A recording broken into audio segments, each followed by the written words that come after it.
Wonderful. You'd just like to Well, we've got time, haven't we? just close in. Lovely. Come in nice and close so that other people aren't.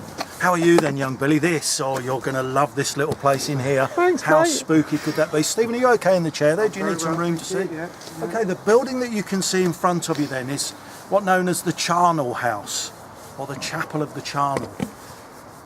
All around us, the grassland over there, thankfully we didn't walk on, the graves that you can see. This was the town graveyard, Billy. Oh, imagine how spooky this place gets of an evening. And they've been burying people here for thousands of years. Well, a graveyard can only take a certain number of people. So once all the graves are full, if you start digging another grave, what are you going to find, Billy? Bones. Exactly, a bone. And so the abbot who run the abbey was worried about what was happening to the bones that were being dug up and felt they weren't being dealt with in a very nice way. People were perhaps just throwing them away. So this structure was built in order that they could be dealt with in a dignified and religious manner, and prayers were said in there, the bones were stored in there and prayers were said for them. When this was full, they had to find a dignified way of disposing with them, and they burnt them on a bone fire. What do you think a bone fire became, Billy?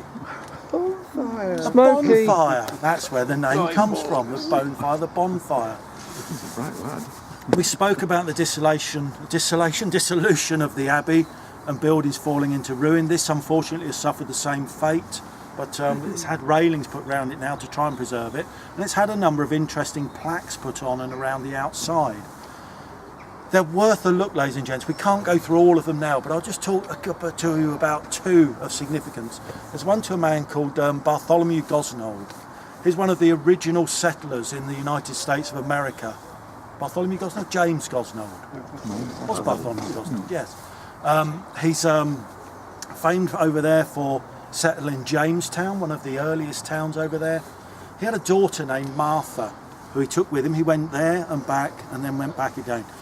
At one time, Martha died, and he named an island over there called Martha's Vineyard that you might have all heard of. It's where one of the Kennedy brothers, or Kennedy sons, died in a plane crash in the last century. He was linked to Bury St Edmunds, so he has a plaque on the charnel house. The other one, a young girl behind us called Sarah Lloyd. Sarah was a maid to a lady down near Hadley. She fell in with the wrong sort, really. Her boyfriend, somebody had seduced her and persuaded her that they should rob the lady she worked for. They robbed the lady, they stole her belongings and set fires in her house, which would have potentially, what do you think they'd have done, Billy? Yes, they'd have burnt the house down and possibly caused the lady great harm. Thankfully, somebody came and rescued her. The fires were extinguished, and very quickly they caught up with Sarah Lloyd and her boyfriend. Her boyfriend denied it, but poor Sarah had the proceeds of the theft in her house. She was taken away, tried, and despite the attempts of a local magistrate to get her pardoned, she was executed. Her boyfriend got away with it. He went and joined the army, and later when he died, he admitted it on his deathbed that it was him.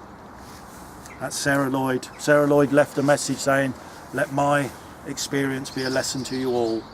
Let my death be a lesson to you all." So be a good lad, Billy. Don't fall in with the wrong crowd. Eh? That's the message. You're going to Okay. get hung. Move on with me.